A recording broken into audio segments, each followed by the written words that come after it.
Good evening, everybody. We can get started. Good evening. Thank you so much for coming. My name is Jason Gula. I'm a professor at DePaul University, but every fall I come here as a visiting professor of Daisaku Ikeda studies. For those of you who don't know, Sarah Ann Wider taught an Emersonian miscellany of courses at Colgate University for nearly 40 years. Emerita professor of English and Women's Gender and Sexuality Studies, she continues her always ongoing study of the Transcendentalists and all their challenging and vexing complexities. She is the author of Anna Tilden, Unitarian Culture and the Problem of Self-Representation, and of the Critical Reception of Emerson, Unsettling All Things, as well as essays on women involved in or responding to the Transcendentalist Movement. She engaged in and published a dialogue with Daisaku Ikeda, the founder of Soka University of America, which was released in English in 2014 as The Art of True Relations. Dr. Wider has also contributed chapters on Daisaku Ikeda's poetry for Encountering the Poems of Daisaku Ikeda and the forthcoming Daisaku Ikeda Transnationalism and American Literature, Dialogues of the Heart, which is going to be published by Routledge.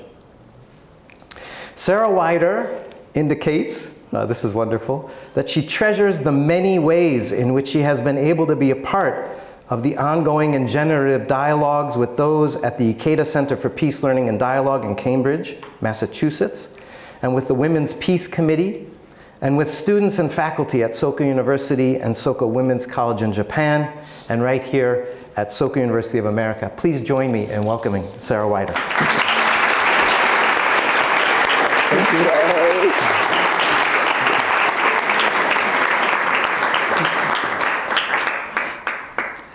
I can't tell you how good it is to be back here, although I hope it comes forth about the words I have written for you all today, and very much as I was writing them, trying to imagine us all here together, because that seems so important and was certainly something I felt when I met President and Mrs. Ikeda, and also with the dialogue, that we are always all together, and it also helps, even when we're apart, to imagine those that we either wish we were with, or to envision those that, I had not yet met. And also, the class today, I just loved being in class today. It was grand. And so I'm so happy to be here. I always write out my remarks because I love language, and I always feel like, I need to make certain my words are as I want them to be. And so I read a bit, but also, it's not the formal kind of thing. And I'm going to begin with words from Walden, words that I'm sure Daisaku Ikeda would have known well. In a chapter titled Sounds, Thoreau calls us into considered attention, deeply listening to the moment. He describes some of his best mornings at the pond. They contrast sharply with his Concord neighbors, what they were doing, and even with his own internalized sense of what he should be doing. He tells us, I did not read books the first summer. I hoed beans. Nay, I often did better than this. There were times when I could not afford to sacrifice the bloom of the present moment. There, in a nutshell, acorn most likely, given the number of oaks that grow in Concord, was what meeting President and Mrs. Ikeda embodied for me, and what beautifully unfolded in our subsequent dialogue. Attend to the present moment. Do not unwittingly, unthinkingly, distractedly sacrifice its bloom. And here's my first question for us all. For each of us individually and for all of us collectively, what is blooming in this present moment? Yes, even in this moment where so much centers destruction. What now is blooming that, in Thoreau's phrasing, we cannot afford to sacrifice? Here for your consideration is a quick experiential rendering of Thoreau's image. Recently, I participated in one of the No King's Day marches around the world. There were so many. It was so heartening. I was in Santa Fe, and as we walked from the federal courthouse through the centuries-old plaza to the Capitol building, a woman standing by the side of the road was handing out blossoms. Here's a bit of love she would say, as she gave a flower to the person walking by. I put the stem of that bloom in the zipper pull of my jacket, and then later in my hair. It walked around with me all day, and I figured that by the time I got home, it would be wilted beyond recognition. But no, there it was, still blooming in its lovely shade of purple. I put it into a small vase, and there it remained for several days. Julia just said, oh, because she saw it just a couple of days ago. A vibrant, excellent embodiment of a present moment blooming, as you can see it here, still blooming for us now. I think I may have taken 2 pictures because I was amazed. This flower. So I took that outside because and then there on the kitchen table, which I'll say more about in a minute, and also accompanying rocks, which I will also say more about in a minute. Hold on to those thoughts about what is blooming in your present moment as I take you on a thought-filled, wondering, wandering, meandering, reflecting on what insights and lessons emerged. What has bloomed from those present moments of July 3rd, 2006, and the dialogue with Mr. Ikeda. Moments that might have been sacrificed to the lockstep of clock time. When asked to reflect on meeting Mr. and Mrs. Ikeda, as well as on the subsequent dialogue, I thought about the qualities of mind and heart, observation, perception, and attention that characterized those events. I wanted you to experience what that moment of meeting, as well as what the dialogue were like. Not as something I would only tell you about, but as something that you too could feel in its inclusiveness and expansiveness. Now, I am a wanderer by birth and never happier than when I don't know where I'm going. But I have learned over the years that many of us are not at ease with such unfettered musings and ramblings. And so I give you in succinct fashion some of the lessons from that time, messages that you will feel woven throughout the rest of these words. Here they are. Oops, too fast. Be willing to be interrupted. Attend to the moment.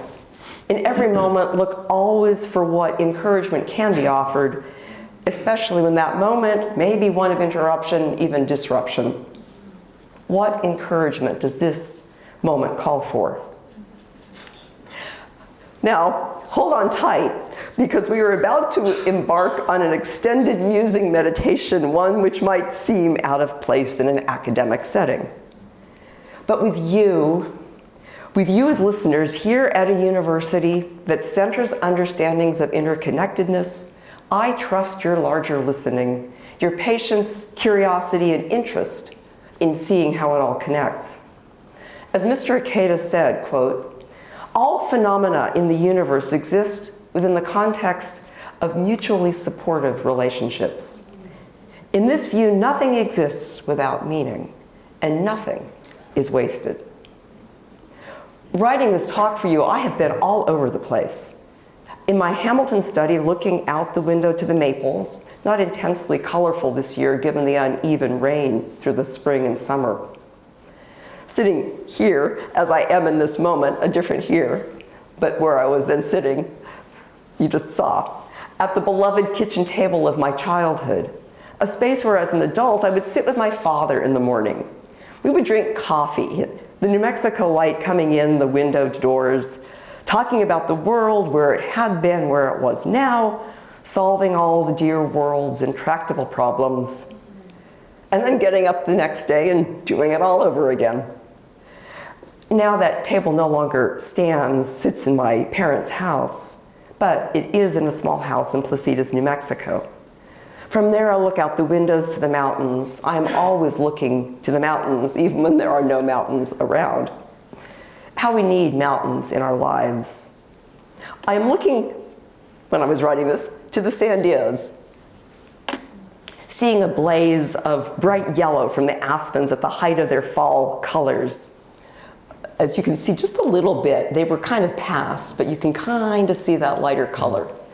And then, if I'm going to show you mountains, of course I have to show you one of Mr. Ikeda's. And of course, the rendition is not as good as in the original, and I was taking this from one of the books I have, but I needed to include one of his mountain photos. And of course, I've been enjoying seeing the varieties of Fuji photos as I've been into different buildings today. And then again, I'll take you back to the Sandias, late afternoon light. At the same time, I'm in a very different place, right here with you all now, standing here with such gratitude, recollecting my various visits to SUA, thinking about, I'm gonna cry, Masao Yokota, who after listening to a short talk I gave one summer at the Thorough Society annual gathering, he did not sacrifice the bloom of that present moment, but wrote to me shortly after, beginning a conversation that has lasted more than 20 years and has indeed steadied and sturdied my life. At the same time, I'm also elsewhere. No, I'm not distracted, not inattentive, but embracing what I like to think of as Ikedian moments. What Daisaku Ikeda seemed always so readily able to do. Be in this moment and also hold all the others. Attend to this moment and see how all those apparently disparate moments connect. And so even as we are all here, we are also at this moment together elsewhere. Let it be early, early morning in Albuquerque, New Mexico. We are sitting at a booth in the Frontier restaurant right across from the University of New Mexico. I have just dropped my partner Bruce at the airport, and this restaurant is one of the only places open at 5 o'clock in the morning. It's a big place. Over the years, it has expanded up the block, adding storefront upon storefront as businesses came and went. At this early hour, there are only 2 rooms open, and I sit facing the window looking out on Central Avenue. It's not yet busy. Over the restaurant speakers, soft guitar renditions of oldies are playing. Currently, it's Elton John's Rocket Man, a song first popular when I was a high school student and no driver's license. Every Saturday, my dad drove my friend Ann and myself to the rehearsal space across the street at the university where our high school city orchestra rehearsed. Break time meant a dash over to Frontier for one of their famous sweet rolls. Elton John's song could have been playing then, most likely the original. The rendition now coming over the sound system is an instrumental guitar-only arrangement. Yet the words of the refrain echo in my ears, and I think it's going to be a long, long time. Yes, it has been a long, long time and will continue to be. I look up from the page on which I am currently writing, thinking about that long, long time ahead until whoever that iteration of you and me and all of us will be, when we are living in a peace and generosity-centered world. As Indigenous botanist Robin Wall Kimmerer says, all thriving is mutual. We know that, I like to believe, in our heart of hearts. That knowledge, that knowing, is the heart of encouragement. All thriving is mutual. I think about mutuality, about the reciprocity in and of encouragement. I have so many examples in my own short life. My time on this planet has not been a long, long one, yet I bring deliberately to mind all the encouragement that brings me here today, part of a continuity flowing, ever flowing, we believe, toward peace. That said, it has not been smooth sailing. In true encouragement, as Mr. Ikeda demonstrated time and again, one faces the struggles and enters them, and aids in all the ways one can to end the cruelties and transform the violence. As many of you here know well, we do all we can to turn poisons into medicine. It takes a long, long time. And always those questions persist. How long do we have? How do we continue in ways that do not perpetuate the very violence we seek to end? As we hear so often, and rightly so, gradual change readily becomes complicity with injustice. What happens in the meantime during that slow, persistent work illustrates just how mean a time it is. All the people who will be murdered, all the continued assaults on the planet itself. It's going to be a long, long time. And how do we live with that? Here in autumn 2025, I sit with my imagination. We sit, holding all these times together at once. The years unscroll, and it is 1889. The University of New Mexico has only recently opened to students. More years unfold, and the United States has only just taken over this land, a land it seems they will never honor and respect. Back the time goes, and now it is Mexico, and then Spain, European nations claiming land that is not theirs, seeing only minerals to wrench from the ground, money to be made.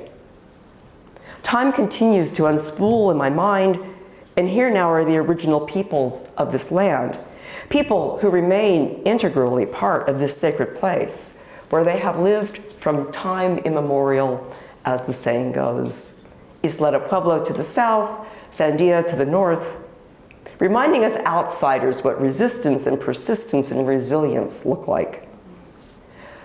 Different governments did all they could to murder them, empty them from the land, from history, from the vital presence they give to this place. It has not worked. Blessedly, it has not worked. As folks from indigenous communities often say, we are still here. One of my colleagues from Cocha de Pueblo used to remark to our students, quote, "We were here long before the Spanish showed up. We were here during the Mexican government and the United States government after them, and we will be here long after whatever government comes next." Now, at this point, time invites me to step back before human presence, to step into the time geologists call deep time that seems beyond human comprehension. For example, this granite, and that was on the kitchen table, that I brought with me and hold in my hand, dating its existence to more than 1 million years, 1,453,000, give or take, 12 million years. To be, well, not exact, but mind-blowing. You think that time, how do I even fathom that? Albuquerque, where I have imagined us being, where I grew up, what remains the home of my heart, Albuquerque daily illustrates how dynamic and dramatic are things humans often think of as monolithic and stationary. Take, for example, the Sandia Mountains that border Albuquerque to the east. 5 to 10 million years ago, the land felt itself unsettling. And down went part and up went another to form these magnificent, now steadying, ever-present mountains, 10,000 feet above sea level at their peak. As I write at this moment, a day after the early morning coffee we were enjoying at the Frontier restaurant, I see features that look as if they had always existed, as if the mountains had always been there, elemental to the land. And of course now they are, but they weren't always. The rim rock at the top reminds us of a very different landscape. Not landscape at all, but seascape. Here was an inland sea. If you walk the top of the mountains, you find fossils that were ocean creatures 300 million years ago. In addition to the granite, and this is going to be definitely too small to see, I also brought a sliver of limestone from the top of the mountains.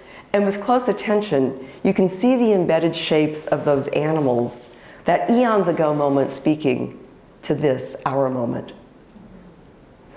Moment, a word that means of short duration in time. It was only a moment, we say, and yet that word also gives us momentous. The moment we see as slight is also the moment that holds all meaning in its slight frame. Mr. Ikeda emphasized the importance of attending to each moment precisely because moments pass, even the momentous ones. In our dialogue, he wove together the interconnectedness of our lives with nature's interconnectedness. He called attention to the both and of our experience. What is seemingly momentary, indeed will end with the moment, can also endure. For him, that reality was at the heart of his practice and penchant for taking photographs. Here are his reflections from the dialogue. Quote, oh, and it's a longer quote, so I thought to put it up. So there you have it as I read it. Just as each moment in our lives is unique, no two moments in nature are the same. Though flowers may seem to bloom in the same way year after year, in fact, they are never the same as they were. What I see through my camera is an ever-changing, priceless world coming into being, then disappearing moment after moment. I hope to capture this momentary beauty produced by nature and leave a lasting record. This, I believe, is what the art of photography can achieve. It's with this intent that I take my photographs. In every moment, there is such depth of years, all time present to us, if we listen, if we attend, if we remember to be all that we are. And here I pause and chuckle over and chuckle with time, because 45 minutes have passed since I started writing the first of these thoughts to you. We're now back in the Frontier restaurant. I have run out of paper, as you can see in this next photo. I don't know if you can actually tell, but I am writing on the paper bag now.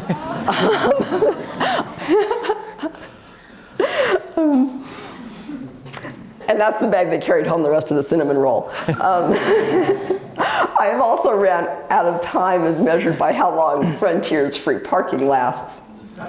I pause to resume these thoughts for you later, and yet at this moment, may we take with us the older woman and the young girl I see walking past where I sit. A few moments ago, they were walking in the other direction, heading to the restroom. I noted them when they first walked by, carrying no food to a table, looking a bit disheveled as we all do at that time of the morning, and I thought nothing, although the backpack stayed in my mind. As they walk by toward the door, it looks like they have washed up in the restroom, prepared themselves for the day. The girl's hair is neatly combed into a ponytail, her clothes straightened. She looks ready for school. I wonder whether they are unhoused, living where they can, finding places to stay, and then places to ready themselves for another day. In so many US cities, as you know, so many have no place to live, the expense of secure housing impossible on a minimum wage job. And those currently commandeering the United States government have decided to vilify them. Human beings simply seeking some place in the world where they can live. I see this grandmother and granddaughter and think about the cruelty and the arrogance, the closed-mindedness and the closed-heartedness it takes to use such vilifying tactics. What denial it requires to close one's eyes to economic systems that are based on and in injustice. What lies it takes in order to maintain unequal power systems and unfair accumulation of money. I bring to mind one of the 19th century greats, Margaret Fuller, who said, "Give me truth, cheat me by no illusion." How sorely we are missing the encouragement of truth by those in power. The truth that calls us to honor our interconnectedness and to offer the real substantive encouragement that means no one goes hungry, no one is unhoused, everyone is acknowledged and supported to be the creative beings they are. There is truth for all to embrace. I think about what a friend of mine at Tezuki Pueblo has said. You know, there's no homelessness at the Pueblo. There was always a place, always someone's home to go to and food to share, everyone connected to everyone else in some way or another. I carry these words with me daily, words from cultures centered in generosity. Generosity not as an afterthought or an uncertain chance to share what's left over, but as the place from where we always begin.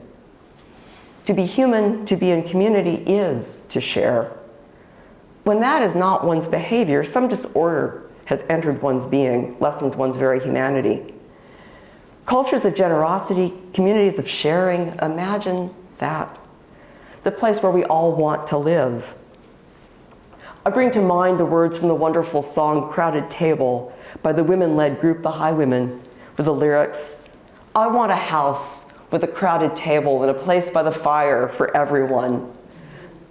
The door is always open and everyone belongs." I pause in this extended meditation, cognizant that it's always good to look around, see where we are. And I take us back to the mountains, of course, to think about what has brought us to this place in thought and to imagine where we might go next. Also, to respect the reality that wants to know what the point of these reflections, these stories, these musings are. Whether your penchant is for clear direction or for unfettered meandering, we all of us also are trained in the get to the point of it mentality. There is good to be said for such clarity, so long as it does not come at the expense of others. But I hazard that a point might be welcome at this point. And so I ask rather bluntly of myself, what on earth is the point in these reflections? And my word, there's more than I can say now. So many layers to a full answer. But in short, how does this relate to Daisaku Ikeda's ethos of encouragement, or to the poetic nature of dialogue and its essential meaning in our lives? Especially now, in this moment when so much is breaking, dividing, and pulling us apart. We are living in a time of rupture. There are no two ways about that. I look and see all that has been broken in the last quarter of a century, the century President Ikeda envisioned as a century of peace. Where are we now? As many as 4.5 million people killed in war-related violence since 2000, more than 900,000 people killed by gun violence in the United States alone, civil rights legislation gutted. In the United States and elsewhere, we see vilification of any whom the current regime decides to demonize, those who are not white enough or cruel enough or threatening enough. We are living in an age of cruelty masking itself as toughness and strength. It can only imagine power through violence. It missed out on some crucial part of life's teaching that power comes from a word that means possibility, the same word that gives us potential, a meaning that Daisaku Ikeda knew so very well and embodied in all his words and actions, a vital meaning that so many government leaders seem never to have learned at all. I don't need to rehearse for you how bad it is, you know. We all know the ruptures. We see them around us each day and feel those breakings within our very being. We are rent, broken, torn, taken to pieces. And so what do we do? What do we do with all these pieces, fragments left to us by violence? How do we take these poor, dear, hurting pieces and piece them together into a new pattern, a different path, piecing them into peace? Sometimes I just absolutely love the English language. Now, sometimes I hate it, but sometimes I just love the English language. That the word that means a part, a bit, even a fragment, sounds the same as the word that means the way of being in the world where generosity, creative possibility, interconnectedness are the guiding lights. From P-I-E-C-E to P-E-A-C-E in each moment, every moment. So what is this moment calling us to hear, to see, to hold, to do? Nearly 20 years ago, July 3rd, 2006, I stood in a room radiant with light. As I inquire of my memory, however, I doubt myself. That radiance did not come from a spacious window or artificial lighting. I was in a corridor, a nice enough space, all things considered, but with no large windows or outdoor source of light. A space that some might dismiss as just a passageway, not meant for stopping or giving attention to, meant only to travel through. However, in this case, those who had created that space did not see it as insignificant or as a dismissible means to a quote-unquote more important end. Transitions matter, and this place designed for transit had been carefully attended to.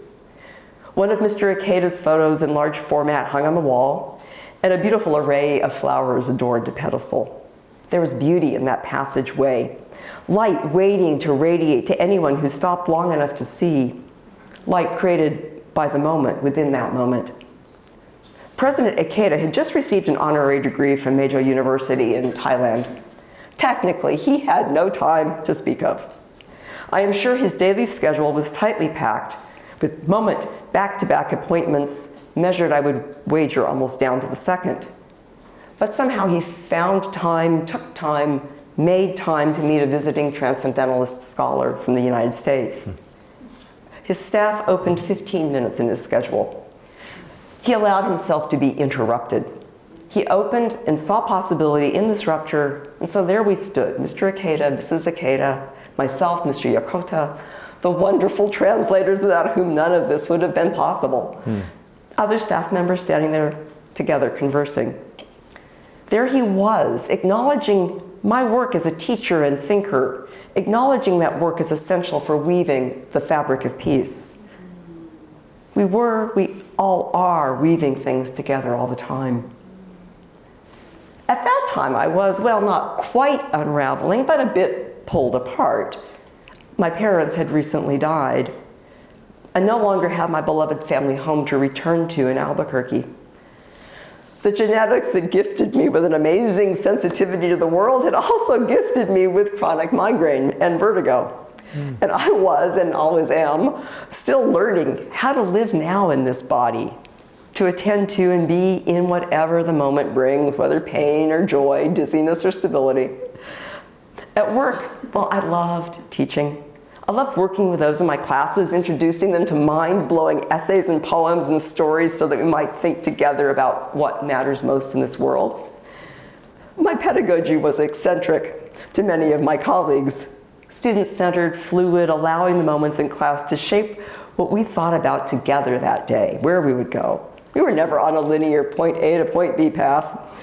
We were always circling, spiraling, connecting. Little wonder that I gravitated to contemporary Native American writers. As Leslie Marmon-Selko from Laguna Pueblo says, Pueblo expression resembles nothing more than a spider web, with so many little threads radiating from the center, crisscrossing one another. As with the web, the structure emerges as it is made, and you must simply listen and trust, as the Pueblo people do, that meaning will be made. My mother had long encouraged me to think about and see and trust interconnectedness. It all connects, she would say. But I was in academic settings that celebrated analysis, taking things apart, not seeing how intricately interrelated they were. The academic's goal was to be incisive, a word that literally means to cut into. To cut into and then speak authoritatively, almost it seemed authoritarianly. That was not me. I had learned to do that, but doing so broke my heart. And so I persisted in a different way that often meant I felt quite alone in my work. But now I was standing with President and Mrs. Ikeda, being seen as a co-worker for peace. Yeah, it makes me cry. Valued for the lively interconnectedness I perceived and sought to share in class, in conversations, in writing. That moment, lasting less time than it took me to write these words about it, did not so much change my life as enable me to embrace a way of being I always knew to be true. And thank you, Mom. Thank you, Ancestry. Thank you, land, sky, water that always, always, always paved my way with connection. That way had been torn from me, and at moments perhaps even schooled or worked out of me. But there I was, reconnecting with this fundamental reality of all existence. Nothing is isolated. Nothing is by itself, solely for itself. In that moment with the Ikedas, I could have quoted a line of poetry I'm sure they knew well from Ralph Waldo Emerson's poem, Each and All. All are needed by each one. Nothing is fair or good alone. I could have shared Silko's opening section from her book, Storyteller. She writes, and it is together, all of us, remembering what we have heard together, that creates the whole story, the long story of the people. Those thoughts, those writers were present with us in that moment. And so too were you. Yes, all of you here, even you who were not yet born, or just scarcely born. You were, you are there too. In that moment in 2006, I had no idea I would stand here now, sharing these reflections, but as my dear mother said, it all connects. And as the subsequent dialogue with Mr. Ikeda taught me, dialogue is nothing if it is not inclusive. Inclusive of as many thoughts as can be imagined, as many writers, artists, musicians, places, times, people. Dialogue holds all of this and is no dialogue if premised upon an exclusion that says, stay on topic, follow only this line of thinking. Mr. Ikeda and I certainly didn't. We too were all over the place, bringing in so many authors, so many artists, so many musicians. Working on that dialogue felt like we were part of an eons-old conversation.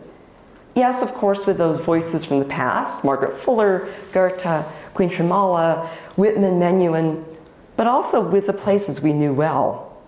For Mr. Ikeda, that meant the area where Soka University of Japan was built, and also right here at SUA. The careful attention to place, how to respect that place, and through that respect, create a place where all come together to learn. Informing the beauty he so wanted to see embodied all around every learner of every age, there were other places. The devastated warscapes in Japan, the violence-wrecked land and people within which he became a young man. I think about the fact that for you students who are here now, you are essentially the age he was when he faced a world violently disrupted. Thanks to the mentorship and encouragement of Josei Toda, he turned away from violence, walking always the path of peace, piecing it together as he went. As might be expected, the places that came vitally to mind for me were gentler spaces, even in their ruggedness and strength. The Sandia Mountains, the vibrancy of New Mexico blue skies, as well as the endless variation of grays in the clouds, so characteristic of Hamilton, New York. From the beginning, I felt the inclusiveness of dialogue so warmly, strongly, and beautifully present.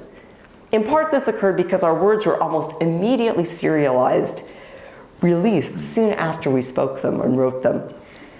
Our dialogue appeared first in the Japanese women's magazine Pumpkin before it was published in book form. I have met some of those original readers and treasure the friendships that have gone and grown as we've dedicated ourselves to continuing the dialogue. So many wonderful friendships. Thanks to this dialogue we have woven fabrics of friendship that are indeed fabrics of peace. We always keep weaving what will hold us together in a world breaking to pieces. We continue weaving steadily, all of us together, so that the world of generosity, kindness, mutuality, and trust may emerge. Honoring that inclusivity, I turn to you with questions, offering us a bit of reflective time before we move to the more usual Q&A. I said our questions for us all. As I saw for President Ikeda, and certainly for myself as well, there is nothing more exciting, nothing more world-opening or filled with potential and encouragement than a good, hearty, heart-centered question. Oh, and by the way, heart literally is at the heart of at least the English word encouragement. The French word cœur, the word for heart, right smack dab at the center, the very heart of the word encouragement itself. And so in the spirit of encouraging heart-centered questions, I return to where I began with Thoreau's affirmation of the present moment and of not sacrificing its bloom.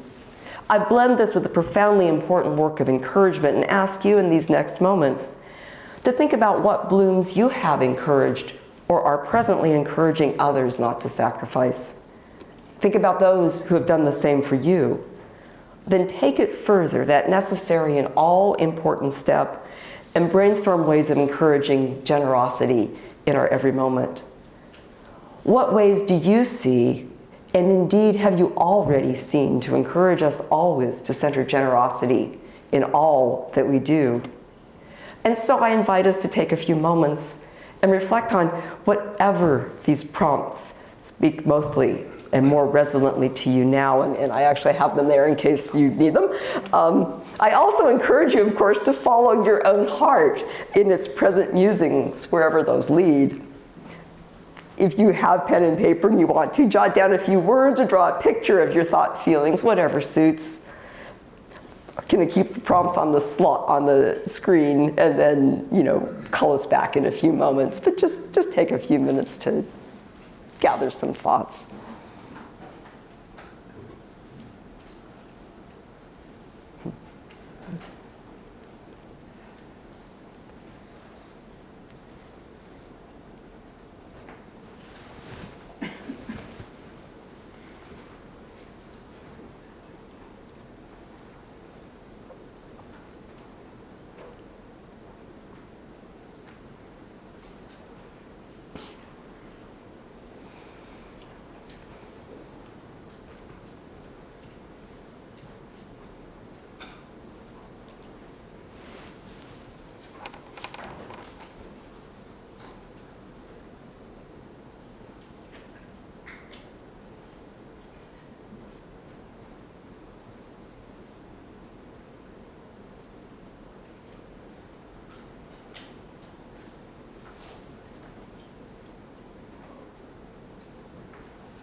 I guess I will call us back in class, and you'll, a little context here.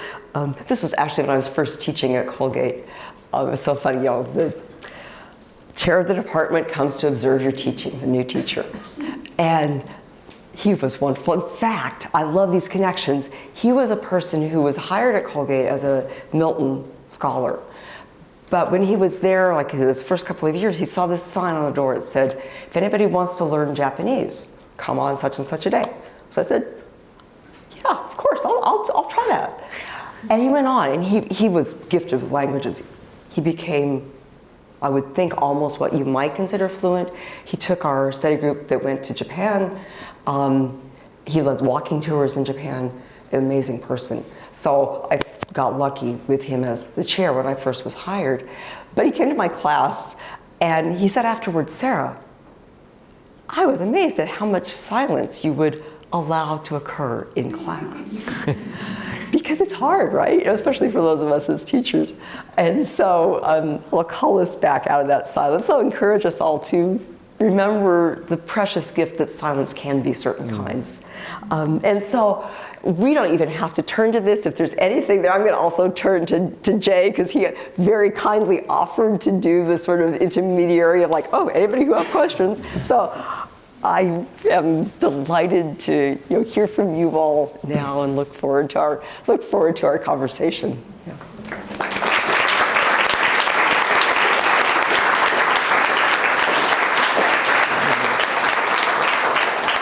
Thank you so much. That was wonderful. Thank you. We have maybe about 10 minutes or so for questions. If there are any questions, please raise your hand. And we can, oh boy, there's tons. Okay, I'll start here, right behind. Go ahead. Oh, we have mic runners too. This is amazing. I love it. Thank you very much for such a beautiful, powerful, and very heartfelt talk. And my name is Ali from a senior student at SOCA. And I'm actually studying women's studies, so I have some questions.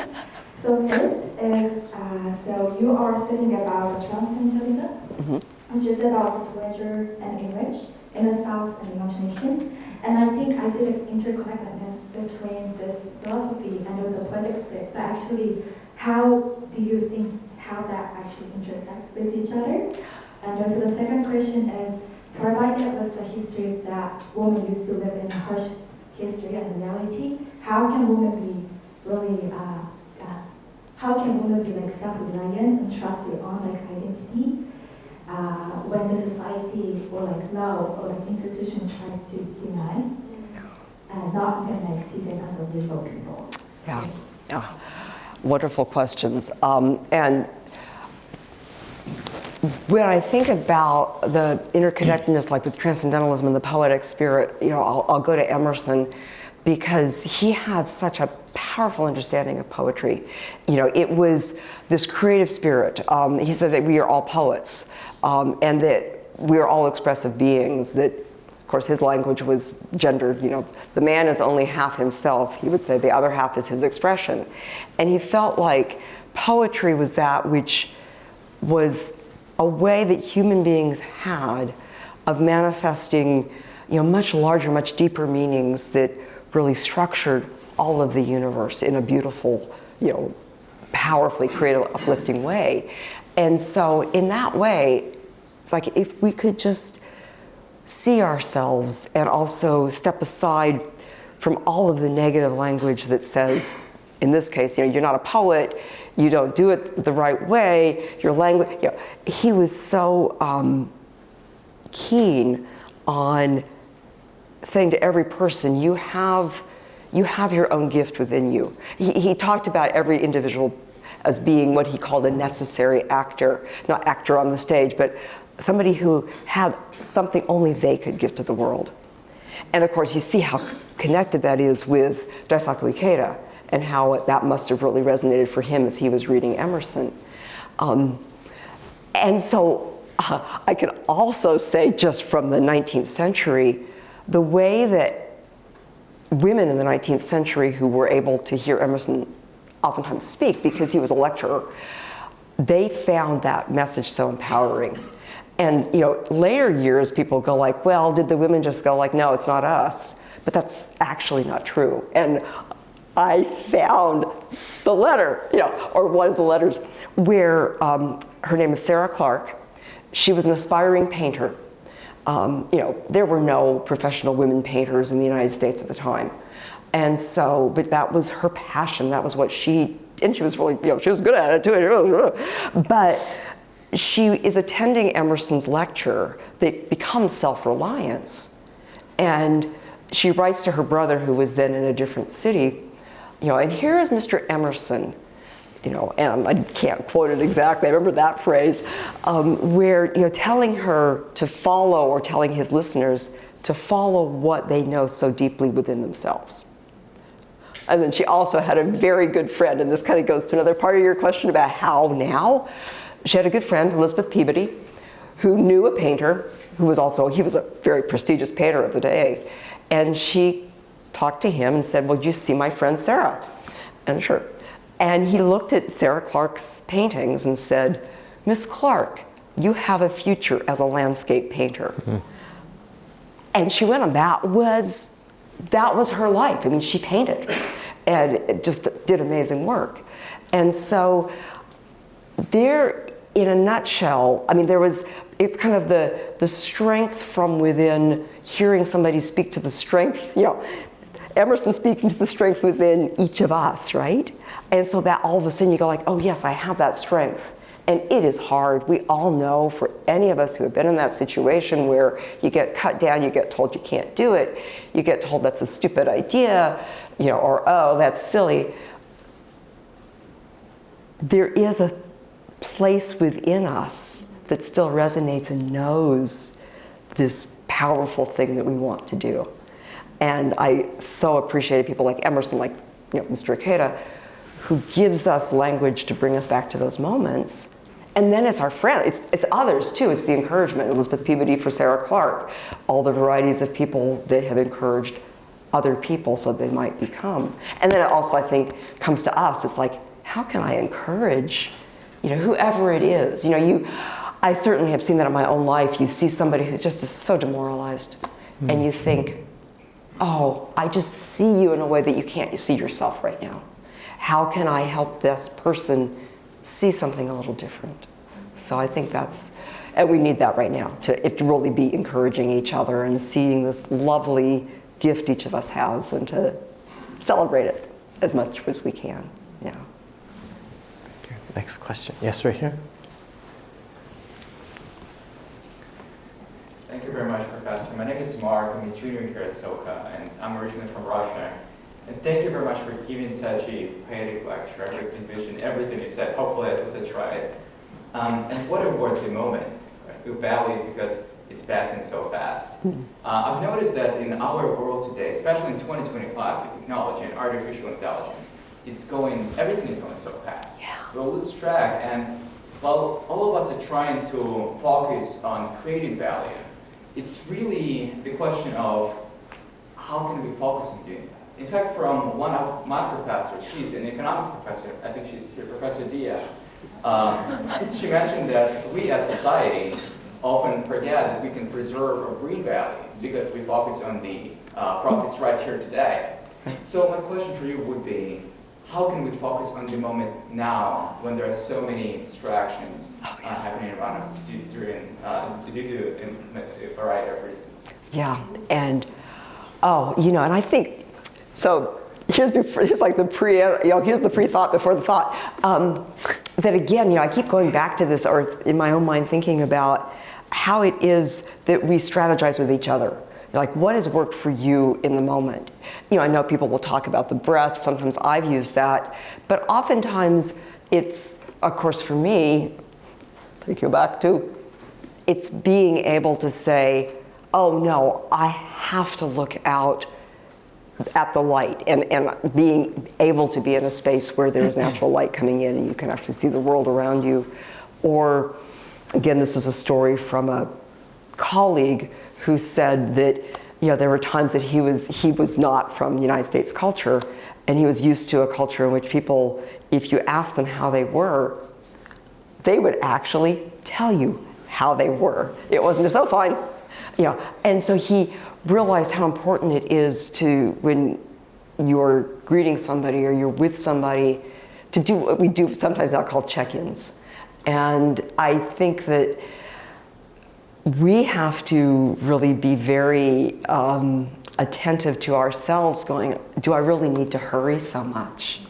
You know, or to have that other little second part of ourselves in our mind going, yeah, I'm watching this TikTok, or yeah, I'm doing this, I'm scrolling, I'm doing my, okay, self, that's fine.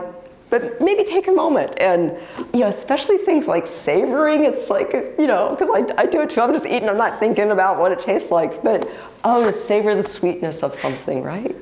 Or the chance, and of course, you know, like it can make people really nervous to stare at them, and I'm not going to go like, oh, I'm going to stare at you each and all. But you know, to actually look and see. I mean, I love it when I'm in a situation and I can watch somebody doing something they love doing, you know, whether it's their writing or they're, you know, who knows, when they're knitting or, you know, whatever it happens to be. And so I think we have so many different things all around. Or I could go like, you know, the rainbows that are coming out of those chandeliers are just lovely. You know, I thought like if we were in my class right now, I'd be going like, okay, who cares what the reading was? What colors are you seeing from where you're sitting, you know?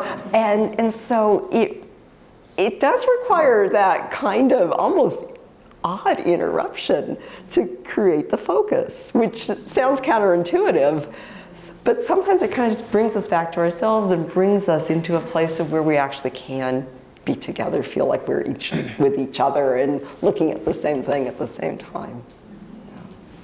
I think there was one more question here. We have, yes, go ahead, Miki, go ahead. This will be the last question. Thank you very much. My name is Miki. I'm a sophomore student at Colgate.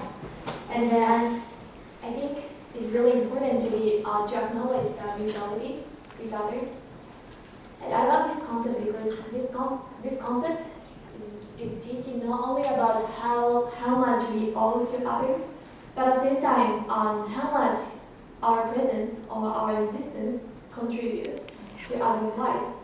But as a college student, I want to bring out one point that there are so many times when we feel heartless, hopeless, and then become blind to our role in the mutuality. Yes. Especially when we make a mistake or hurt others also. Yeah. There are so many times when we feel hopeless. So my question would be, how can we keep reminding ourselves of our role, our important role in the mutuality? Yeah. And oh, I hear you there, because I have been a person for whom, for varieties of reasons, which we'll go into, mistakes. I wish I had grown up in a culture in which mistakes, whatever that means, were not so grinding you to a halt or discouraging or making you no longer see, just as you said, that we are part of this mutuality, we have a place, and that even whatever the thing is that we did that wasn't like the same thing as what we thought it was going to, that too is contributing. And so I get a lot of inspiration from reading. For me, there are some, of course, you know, President Ikeda, the Transcendentalists. Also for me, Audre Lorde, Bell Hooks, and my goodness, Alexis Pauline Gumbs, and thinking about, oh my gosh, I could keep naming Roxane Gay, you know, people who are speaking truth to power right now. And then also Audrey Rich, you know, it seems like and then it's in my bag.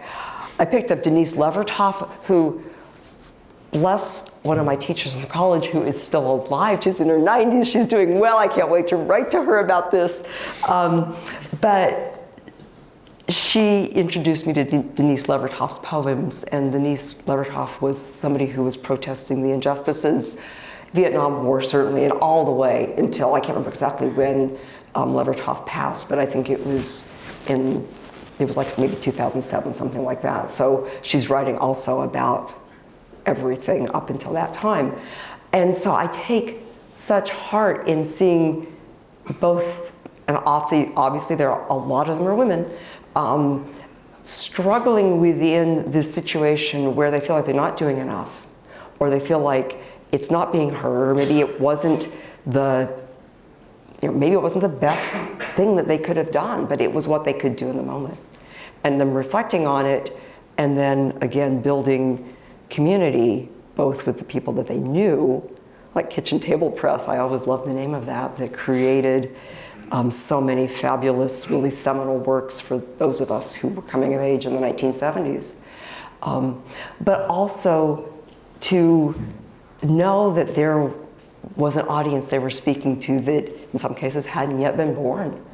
And so I think that's why I did that so much with the deep time thing. It's like, if I can feel myself in this long continuity, and sometimes as a teacher, I loved it, but sometimes it can be a kind of lonely job, especially where I taught, because it was not a big school, big in comparison to SUA, but larger classes, and people didn't always acknowledge what the work was that the teacher was doing. And obviously, we didn't always acknowledge as much as we should have what you all in your classes are doing, tried. And so there will come moments, and it's going to bring tears to my eyes again, where just recently I got to reconnect with a student who had graduated in 1990. And it was wonderful because you could see that I valued what he brought so much. And I think he had valued my courses. And then all of a sudden I'm reading, he did really value my courses and the discussions we had. And so again, when we can do that for other people, to remind them how much they have meant to us, it's so good. And then to call that to mind. Again, I go back to the friendship. It's really good to have people who will say, well, I'll just say this about myself, Sarah, what you did in class was not nothing. And that even if you haven't ever had it acknowledged, those words, those thoughts, those feelings, ideas still went out there into the universe. And again, going back to my mom, she would say, they're there somewhere, just waiting for someone to receive them. Thank you so much. Thank you.